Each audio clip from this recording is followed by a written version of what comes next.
मधून आज आपण JD sunrise 18 HP 3 cylinder tractor आपण आज हिंगोली जिल्ह्यामध्ये कळमनुरी तालुक्यात देत आहोत। तरी आपण आज शेतकरी राजा घेऊन जात आहे, त्यांचं 2 मिनिटात आपण मनोगत व्यक्त करूया। कधी बुकिंग केलं आणि आज घेऊन चाललेले आहे।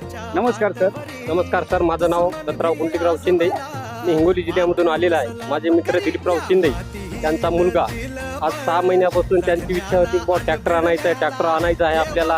त्यांचे वडील आम्हाला प्रत्येक वेळेस सांगायचे की आपल्याला ट्रॅक्टर आणायचं, दसऱ्या आपल्या याच्या गणपतीच्या पिरियडमध्ये आणायचं, कारण कालच्या 27ला आम्हाला आणायचं होतं, पण जारंगे पाटलामुळं आम्ही थोडं लेट झाल्यामुळे आज दिनांक 5 तारखेला आलो आपल्या दुकानला। त्याबद्दल आम्ही समाधानी आहे। बरं, तुमचं अभिनंदन। आज बघा शेतकरी राजा आपल्याकडून आज ट्रॅक्टर घेऊन जात आहेत आणि आपल्याला तर हिंगोली कळमनुरी तालुक्यामध्येच आहे, जे काही त्या भागामधले शेतकरी असतील तर नक्कीच आम्ही त्यांचा नंबर तुम्हाला देऊन प्रत्यक्ष